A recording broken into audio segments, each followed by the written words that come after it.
ನಮಸ್ಕಾರ ವೀಕ್ಷಕರೇ. ಚಿಂತಾಮಣಿ ತಾಲೂಕಿನ ಬಟ್ಟಳ್ಳಿ ಪಂಚಾಯತ್ಗೆ ಸೇರಿದ ಬೋಡಂಪಲ್ಲಿ ಮಜರ ಶ್ರೀ ಕ್ಷೇತ್ರ ಕೋನುಕುಂಟ್ಲುವಿನಲ್ಲಿ ನೆಲೆಸಿರುವ ಶ್ರೀ ಲಕ್ಷ್ಮೀ ವೆಂಕಟರಮಣ ಸ್ವಾಮಿ ದೇವಾಲಯದ ಆವರಣದ ಮಂಟಪದಲ್ಲಿ ಹುಣ್ಣಿಮೆ ಪ್ರಯುಕ್ತ ಶ್ರೀ ಸತ್ಯನಾರಾಯಣ ಸ್ವಾಮಿ ಪೂಜೆಯನ್ನು ಹಮ್ಮಿಕೊಳ್ಳಲಾಗಿತ್ತು. ಪೂಜಾ ಸ್ಥಳ ತಳಿರು ತೋರಣಗಳಿಂದ ವಿವಿಧ ಪುಷ್ಪಗಳಿಂದ ಬಹಳ ಸುಂದರವಾಗಿ ಅಲಂಕರಿಸಲಾಗಿತ್ತು. ದೇವಾಲಯದ ಪ್ರಧಾನ ಅರ್ಚಕರಾದ ಮನುಸ್ವಾಮಿಗಳು ಮಂಟಪದಲ್ಲಿ ಶ್ರೀ ಸತ್ಯನಾರಾಯಣ ಸ್ವಾಮಿ ಭಾವಚಿತ್ರವನ್ನು ಪ್ರತಿಷ್ಠಾಪಿಸಿ ಕಳಶ ಸ್ಥಾಪನೆ ಮಾಡಿ ಮೊದಲನೆಯದಾಗಿ ಗಣಪತಿ ಪೂಜೆಯಿಂದ ನೆರವೇರಿಸಿದರು. ಭಕ್ತಾದಿಗಳಿಗೆ ಗೋತ್ರ ಹೆಸರು ಹೇಳಿಕೊಂಡು ಸಂಕಲ್ಪ ಮಾಡಿಕೊಳ್ಳಲು ಸೂಚಿಸಿದರು.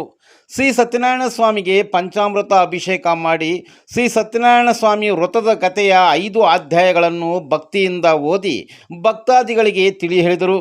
ದೇವಾಲಯದ ಸೇವಾರ್ಥಕರಾದ ಸೋನಾ ಕೃಷ್ಣಾರೆಡ್ಡಿ ಶ್ರೀ ಸತ್ಯನಾರಾಯಣ ಸ್ವಾಮಿ ಅಭಿಷೇಕ ಮಾಡಿಸುವವರ ಹೆಸರು ಗೋತ್ರ ನಮೂದಿಸಿ ಪ್ರಸಾದವನ್ನು ವಿತರಣೆ ಮಾಡಿದರು.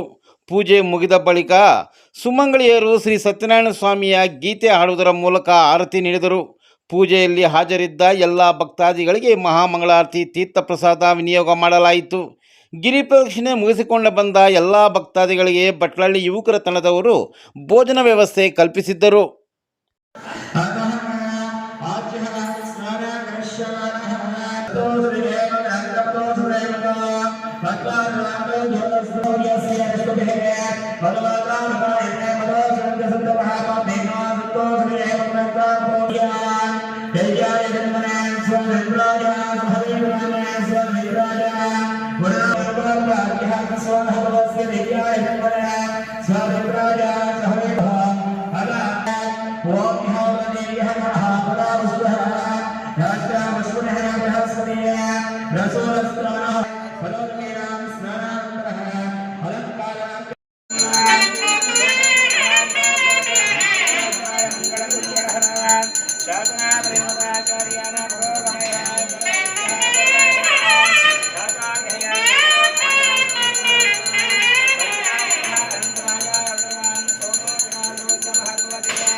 यज्ञमहजन्तदेवाः दानधर्मान् कृतनां न्यासन्देहनागन्